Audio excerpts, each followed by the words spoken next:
Hi friends, எல்லாருக்கும் வணக்கம். இங்கே பாருங்கள், சூப்பரான சாம்பார் சாதம். சாப்பாடு எவ்வளோ சூப்பராக இருக்குது பாருங்கள். டேஸ்டியான சாம்பார், நல்லா டேஸ்டியான சாம்பார் சாதம் பாருங்கள். இந்த சாம்பார் சாதத்துக்கும் அப்பளத்துக்கும் சும்மா டேஸ்ட்டு நல்லா இருக்குங்க. இந்த சாம்பார் சாதம் எப்படி செய்யணும்னு பார்க்கலாம் வாங்க. சூப்பரான சாம்பார் சாதம் எப்படி செய்யணும்னு பார்க்கலாம் வாங்க. ஃபஸ்ட்டு குக்கர் அடுப்பில் வச்சு 2 ஸ்பூன் எண்ணெய் விட்டு அதில் கொஞ்சம் கடுகு, கொஞ்சம் ஜீரகம், 2 வரமிளகாய், ஒரு கொத்து கருவேப்பிலை, ஒரு கைப்பிடி சின்ன வெங்காயம், கொஞ்சம் பெருங்காயத்தூள்,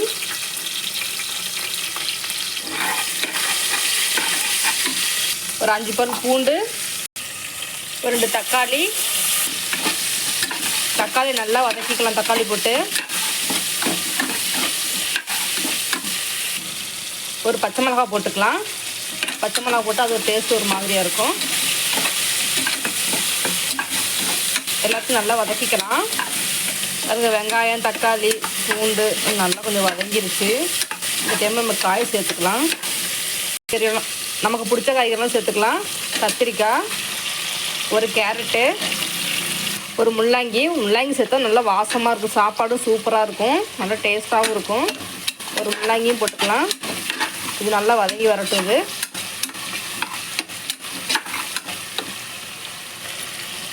ஒரு 4-5 அவரைக்காய் வெட்டி போட்டுக்கலாம். இந்த பரங்காயும் சேர்த்துக்கலாம். நல்லா பரங்காய் போட்டோம்னா நல்லா கொலன்னு சாப்பாடு நல்லா சூப்பராக இருக்கும்.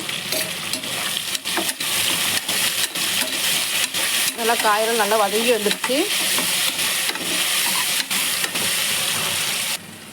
பாருங்கள். நல்லா காய் வதங்கி வந்துடுச்சு. இந்த மாதிரி வதக்கி வச்சோம்னா சாம்பார் சாதம் நல்ல டேஸ்ட்டாக இருக்குங்க. அதுக்காக தான் வதக்கி வைக்கிறது. இந்த டம்ளரில் 1 டம்ளர் அரிசி, 1/2 டம்ளர், இந்த டைமில் 2 ஸ்பூன் சாம்பார் தூள் சேர்த்துக்கலாம். பாருங்கள், அரிசி ஒரு 1/2 மணி நேரத்துக்கு முன்னாடியே அரிசியும் பருப்பையும் நல்லா ஊற வச்சு அலசி வச்சுருக்கேன். இந்த டைமில் நம்ம அரிசியும் பருப்பையும் சேர்த்துக்கலாம். இல்லை, அரிசியும் பருப்பையும் போட்டு நல்லா வதக்கி விட்டுக்கலாங்க. இந்த மாதிரி செஞ்சு பாருங்கள், சாப்பாடு சும்மா செம்ம டேஸ்ட்டாக இருக்கும் பாருங்கள். இந்த டைமில் தேவையான உப்பு சேர்த்துக்கலாம். பாருங்கள், இந்த டம்ளரில் 1.5 டம்ளர் நான் அரிசியும் பருப்பு எடுத்திருக்கேன். நீங்கள் உடனே சாப்பிட்ற மாதிரி இருந்துச்சுன்னா 5 டம்ளர் தண்ணி ஊற்றிக்கலாம். நீங்கள் கொஞ்சம் லேட்டாக சாப்பிடணும், இல்லை குழந்தைங்களுக்கு லஞ்சு கொடுத்து அனுப்பணும் அப்படின்னா 6 டம்ளர் ஊற்றிக்கலாம். தேவையான தண்ணி சேர்த்துக்கலாம். இப்படி நல்லா காய்கறி, அரிசி எல்லாம் நல்லா வதக்கி விட்டு வைக்கும்போது லஞ்ச் பாக்ஸ் கொடுத்து அனுப்பிச்சிங்க அப்படின்னா சாப்பாடு குழந்தைங்களுக்கு சாப்பிட்றதுக்கு நல்லாயிருக்கும், நல்லா சாஃப்டாக இருக்கும்.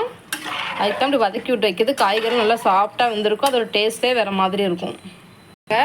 பாருங்கள், இந்த அளவுக்கு புளி எடுத்து கடைசியாக ஊற்றிக்கலாம். இந்த டைமில் குக்கரை மூடி வச்சிடலாம். குக்கரை மூடி வச்சாச்சு.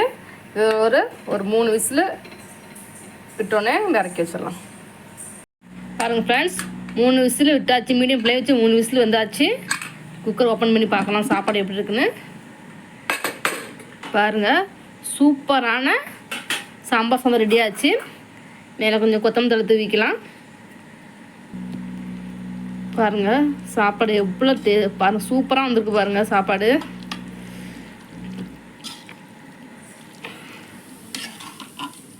நல்ல அருமையான சாம்பார் சாதம் பாருங்கள், எவ்வளோ சூப்பராக இருக்குது பாருங்கள் சாப்பாடு. அவ்வளோதான் ஃப்ரெண்ட்ஸ்.